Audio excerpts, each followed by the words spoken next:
from each happily ever after, every wish upon a star.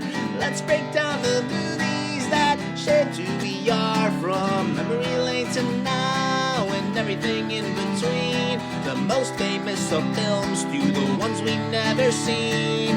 Decade by decade, all the times we laughed and cried, and with a little pixie dust, they will all take flight, reliving the feelings, and we're trying our very best. And if they mean the same to you, please be our guest. So hop aboard, we would love to have you as we hang with a certain mouth, the whole gang too. If you love nostalgia stuff, we hope this does the trick. Thanks for joining us as we deep dive the magic. Hi, and welcome back to the Deep Diving the Magic podcast. I'm KJ. And I'm Jeffrey. And for those that have been watching along with us as these get released, we want to say Happy New Year's. We've reached an end of a year. Not an end of a year in our movie watch-alongs, but an end of a year in real life. So we want to wish everybody a healthy and safe and fun New Year's Eve. Yep. But for our New Year's Eve episode today, we will be diving into the 55th Disney feature-length film from July 17th, 1961, which is actually only a few days after our previous film that we just watched. It is, again, the 55th Disney feature-length film, and it is called Greyfriars Bobby. Greyfriars Bobby is based on a 1912 novel named Greyfriars Bobby by Eleanor Atkins, which the novel was based on, in turn, an incident from the 19th century in Edinburgh, involving a dog that became known as Greyfriars Bobby. Would you like to start us off with a synopsis or maybe some opening thoughts before we dive into Greyfriars Bobby? Sure. So this movie runs for an hour and 27 minutes. It is listed as a drama and a history. It is the remarkable, veritable story of a terrier named Bobby and the enduring friendship he forges with a tender-hearted shepherd known simply as Old Jock, unbroken even by the kindly old man's death. Yeah, I don't even call him my name. I just call him the Old Shepherd. I don't even know he had a name. His name is Old Jock. Yeah. So any thoughts before we dive in, or maybe some history or something? I thoroughly enjoyed it. Okay. It was not what I expected.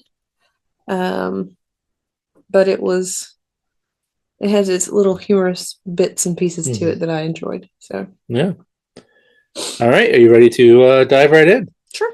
So we start off with bagpipes, and we see a farm and a mountainside.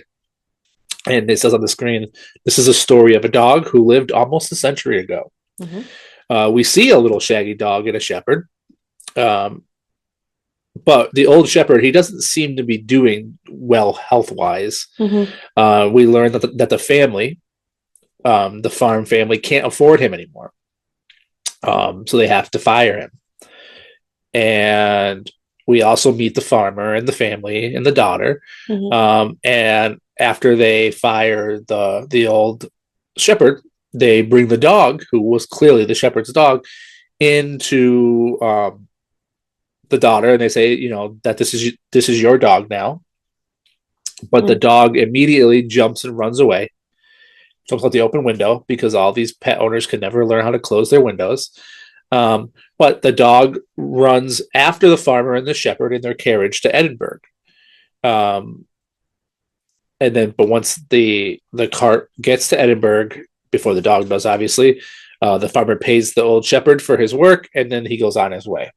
So clearly he can't afford him anymore. He's paid him. He's done. He's on his way. Mm-hmm. But then in the next scene, we see that Bobby, the little dog, shows up. His legs must be super tired because he's gone on quite the journey. And he goes into a tavern. He barks his way into a tavern. He spills some grumpy guy soup. Mm-hmm. And he goes and he sits in like the same spot that he always sits in. The shop owner says that that he comes in and he sits in his master's normal spot for dinner. But this is the first time in years that the dog's owner is not there. The dog's owner is not in the shop for dinner. Mm-hmm. So we see right away that he's not doing well. He's not in his normal spot for dinner, but the dog walked all the way there to go to dinner with his owner because that's what he's used to, which will become a reoccurring theme of this film. We see that a Disney storm starts brewing, and then Bobby runs out. He runs outside of the restaurant, and he finds his shepherd owner sleeping on a piece of wood, standing up. Like, he is soaked. He's just not doing well. He's coughing. He's not feeling well, and he's sleeping, standing up, not looking very good. The old man and the dog, they walk together through the pouring rain. It's nighttime. But at the same time, the tavern owner from earlier goes outside to check on Bobby. Bobby's barking, and he sees the old man struggling. He sees that he's sick. He brings him into his place. But the old man, he is definitely struggling, but he's refusing to go see a doctor. He doesn't want to go see a doctor. He doesn't want to go to an infirmary. Because you go to the infirmary to die. Yep. He doesn't want any help. But the tavern owner is going to get him help, going to get him infirmary. Yeah. Because he pretty much puts out a thing of soup or stew or something in a bowl, and old Jock is kind of almost falling asleep over in his bowl because he's not doing very well. And he's like, okay, well, if you refuse to go to the infirmary, I'm going to bring someone from the infirmary to you. And he tells the dog to watch him. Yes. And leaves. But the shepherd, he leaves the inn, or he leaves the restaurant before having to go to the infirmary. He sneaks out, and then Bobby follows him. The old man is struggling. He falls over, but Bobby won't give up on him. So then they make it to the inn where the old shepherd has stayed before. It's like an old, dingy, falling apart, cobwebs, gross inn where they pay by the night. Where the shepherd has to hide Bobby in a bag. But he does find a bed for the night from a grumpy innkeeper lady. The weak shepherd can barely make it up the stairs. Bobby starts barking, almost blowing his cover, but they are able to not get their cover blown. And the old shepherd, old Jock, as you said, he does say that the only thing that he has to his name is a Bible he cannot read and a dog that is not his own. At the same time, the tavern owner is trying to figure out where these people went. He is, he offers the kids from the town, if they can find the dog and the shepherd, he'll give them both a penny, and all the kids are very excited. Yep. For a penny. We then cut to the grumpy innkeeper lady. She's trying to wake up the shepherd the next morning because everybody has to check out. But we do find out that the poor old Jock has passed away. He's died of pneumonia, and Bobby stays right by his side. Anything to say on that, or anything I missed so far? At this point of the film, I really hated this movie. That poor guy passes away from pneumonia. I really would rather watch things that are not going to make me sad. Yeah, well, welcome to Disney. This is a heart-wrenching moment. So, the cops go into the inn. They find the dog, and they discuss old Jock's burial. And they have to bring Bobby to the police station, but Bobby again runs away, and he follows along with the funeral procession down the roads. He sadly watches the old man's funeral. Not a single person shows up except for Bobby the dog. But go ahead. Because nobody really knew anything about him, he somehow got lucky and got buried with a bunch of rich people. No, he was buried in the Greyfriars. Yes, where a bunch of rich people lived. Yep. Come that night, Bobby sleeps on top of the buried body, but gets removed by the cemetery owner. But then he sneaks right back in to sleep with his owner. That's going to become a reoccurring thing. There's no dogs allowed in the Greyfriars. In the Kirkyard. In the Kirkyard. That's correct. I'm sure Greyfriars is the town. Edinburgh is the town. Greyfriars must be the church. The Greyfriars. Kirkyard. Yeah. in Edinburgh. But whatever. The next morning, the dog blows his cover because he's loudly chasing cats. The Penny kids stop the pup, or they spot him. But Bobby runs back to the tavern. But the tavern owner doesn't know what happened to the shepherd. He doesn't know where they've been. He feeds Bobby. But back to that night, Bobby leads the tavern owner back to the graveyard to the shepherd. The tavern owner convinces the caretaker to let them in under the ruse of finding the dog. And then, where am I? The tavern, at this point, the tavern owner does find out that the buried man was the old shepherd who refused the infirmary. But then they get removed from the cemetery because it's closed, and Bobby's going to try to sneak his way back in. Mm-hmm. The tavern owner is trying to get Bobby to come back to his tavern with him, to stay with him. It was about this point in the film that I realized that a lot of these characters look like Ebenezer Scrooge. But when he realizes that the dog won't come back to him, the tavern owner tells a boy that if he can smuggle him back into the cemetery, he'll give him a sixpence. The kids love money because clearly they don't have any. They live in an orphanage. Yep. That night, Bobby again runs back into the owner's graveyard to sleep. Or I'm sorry, the graveyard, and then sleeps by his owner again. But the next morning, the farmer arrives back to the tavern looking for his dog, looking for his daughter's dog, I guess is one way to put it. If he would have closed the window, none of this would have happened. But he shows back up and is informed that the shepherd has passed away, and he, fired this guy on his deathbed. Yeah, I feel super bad. Yeah, he does feel bad. We see that Bobby is sleeping in the tavern on his owner's shawl. I think that's what it's called, a shawl, right? Like a jacket type deal. Yeah, something to that. Yeah. The farmer tries to take him back to the family. He gets all the way back to the farm, and they make him a bed in the barn. But come next morning, he has successfully snuck out again, and he runs all the way back to Edinburgh. A very tiring adventure for this little dog. But he sneaks right back into the cemetery to lay with his owner's grave. But the next morning, a mouse yet again makes him blow his cover. And this is where I wrote that for there being no dogs allowed in the cemetery, there sure is plenty of other animals in there. But it's to this point where the caretaker is explaining the situation, and his wife wants him to allow the dog because she's falling for this little dog. Mm-hmm. So they bring him inside and they wash Bobby, but they still have to send him away. But again, he once again sneaks his way in, and everybody's starting to fall for him. The kids try to catch Bobby to bring him to the tavern owner for their money. He ends up giving each of the children a shilling, which I'm sure is worth a lot of money today. They have an inside picnic. If I have to say on that, they have like this inside picnic inside of the tavern, which is just them eating in the kitchen, I guess. And the tavern owner tells Bobby that he's sick of living alone and he wants to live with Bobby, but Bobby still is set in his ways. Mm-hmm. But, he's inside of the tavern. Now he's stuck.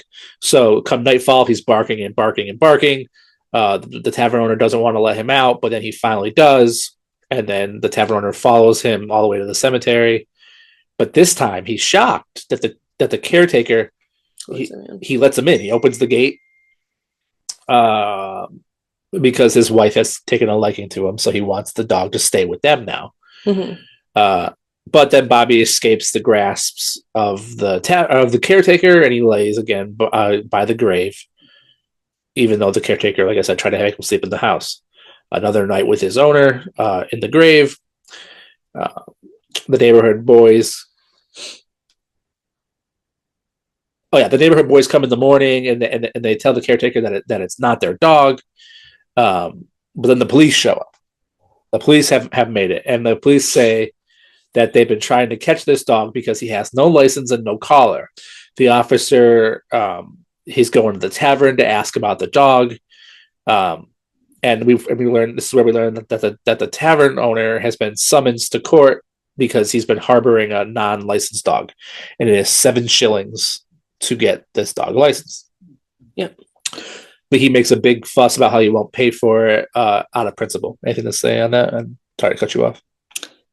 Well, he's basically not wanting to foot the bill for the dog because the dog's not staying with him. The dog comes during the day, but the dog is not sleeping. Yeah, he's there. feeding him, but he's not sleeping under his roof. Yeah. And that's why he was just trying to stick to his principles of, well, I mean, I would pay for the dog if the dog was mine, but the dog's not mine. Yeah. The dog will not stay with me. So they charge him for harboring an unlicensed dog. He pleads not guilty. The officer says that he's seen the dog there. And the tavern owner says, like, look, his master is in the grave. The dog sleeps in the graveyard. He will not pay it again out of principle. The judge and the tavern owner, they have like this like big rousing scene of like a fight on their principles and their morals and stuff. But the judge says that he has to bring the dog back the next day at 8:30 in the morning, and there's going to be like a closed trial, or like a closed hearing where nobody else is allowed in. So at night, the kids, they brush and they wash Bobby for his trial in the morning. But it's at this point that after they wash the dog, that all the children of the town start to discuss what's going to happen to Bobby and how much money it's going to be to keep the dog alive. And they say it's going to cost 7 shillings to keep the poor dog alive. So the kids are like, you know what, we're going to go ahead. It's not really to keep the dog alive. It's going to be 7 shillings to pay for the dog's license. Yeah, but they do say, like, right out of the film, to keep the poor dog alive. Yeah. Yes, but technically it's 7 shillings for the license. Yeah. And then if they get the license, then obviously the dog won't be put down. So I did look this up. Okay. So you would know. Okay. So this movie took place around 1864 was when it was set time. So 1 shilling is worth 6 pence in 2024. You are coming to my 6 pence on the richer. You are coming to my neck of the woods here by doing this. Go ahead. Yes. So 7 shillings would have been worth 42 pence, which would have been worth 52 cents today. Wow. Today we pay $15 for Faye's license every single year. How many pence is that? Which would have been 1,188 pence. Good for you. I'm happy you did that. I didn't figure out the shillings, but Yeah. yes. So, yeah. I mean, it doesn't seem like a lot for. But they're poor. Exactly. So the kids are trying to raise that they're going to raise the funds themselves. We already discussed this. So they're putting together all their money that they've earned from the tavern keeper. They end up telling the kirkyard caretaker about it. Yeah. And him and his wife at that point don't want anything to happen to the dog. Because hide, everybody pretty much falls in love with this little Bobby. Yeah. So yeah, like you said, everybody kind of comes together and starts putting in money to pay for this license for this dog because of how loyal this dog is. But the caretaker guy like hides from the tavern owner. That causes this whole big thing. Yes, because he didn't want to have to pay for the dog either. No. So because technically the dog's not staying with him either. It's true. So we cut to the trial the next day. Bobby's in custody. The tavern owner again says that he feeds him, but he does not own him. He cannot claim to be the owner because it's not true. The cemetery caretaker guy shows up to the court. He breaks his way in, and he says that he is the dog's owner. But the tavern owner calls them liars. But at this point, the caretaker's like, I'm going to pay for the fee. This is my dog. Stuff like that. But the two men argue because, again, the dog does not sleep under his roof. Yeah. The dog belongs to neither one as much as the other. But at this point, the group of town's kids, they all show up looking for Greyfriars Bobby, and they force their way into the closed courtroom. They tell the judge that they have the money and they will put their funds together, and everyone has something, and they pour it out onto the table. Which is at this point that the judge takes Bobby and gives this great speech about the dog's loyalty. He gives the pup a collar, and he says that now he is a member of the city and can roam wherever he wants. Mm-hmm. Because of the children's like loyalty to the dog and everybody fighting for this. Like the dog can roam wherever he wants. The police officer is not very happy about this. He's pretty upset. But Bobby now belongs to everyone. And then Bobby takes off running behind the children. Mm-hmm. And it cuts to the newspapers. They print about Greyfriars Bobby. Mm-hmm. He belongs to the city now, like I said. But even with his new collar, he still runs to the tavern, eat at the same time, and to the cemetery at night to sleep. But this time he's not being shut out. Yeah. The two owners and all of the children, they say goodnight to Bobby every night as he lays on the grave, and that's the end of the film. Yeah. Anything else to touch on? So some backstory on this. Bobby is a little Skye Terrier, and it is said that his loyalty stayed with his late owner's grave in Edinburgh for over 14 years. Yeah, it's sort of a true story. Yeah. So 14 years after his owner passed, he still every single night slept there. So basically we have this historical emotional film, and it emphasizes the blend of heartfelt drama and family friendly storytelling, which is very much Disney and his universal theme on love and loyalty. The filming of this movie actually was shot on location in Scotland to add to the authenticity. Like I said, it was in the 19th century.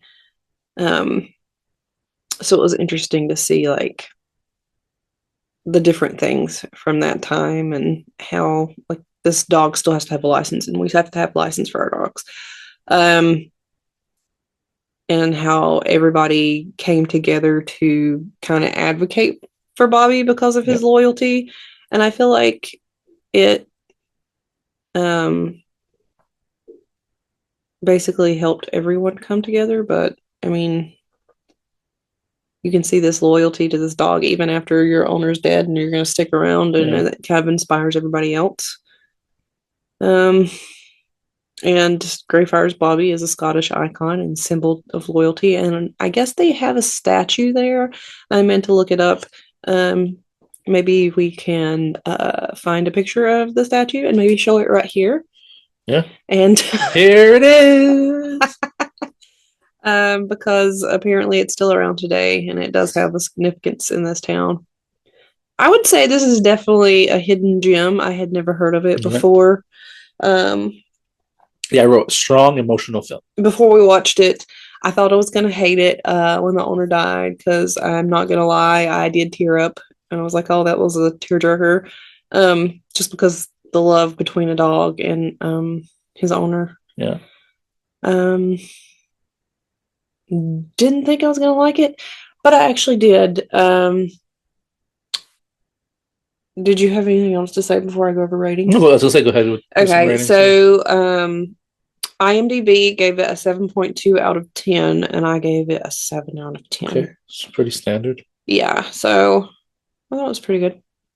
So then I would definitely watch it again. Well, it's on. Knowing what, and that one was on Disney Plus? Yeah. So that one was on Disney Plus, which coming up soon. Not a lot of them are. So, so then, does this make your list upon a star the final list upon a star of the year 2024? Even though we're still in the 1960s of these films.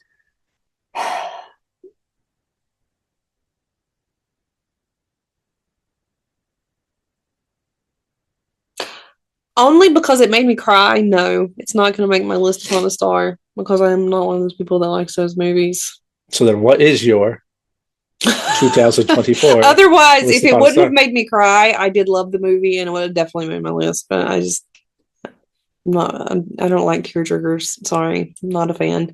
So my list upon a star is 101 Dalmatians, The Parent Trap, Sleeping Beauty, Dumbo, Lady and the Tramp, The Three Caballeros, The Shaggy Dog, Peter Pan, Alice in Wonderland, and Fantasia.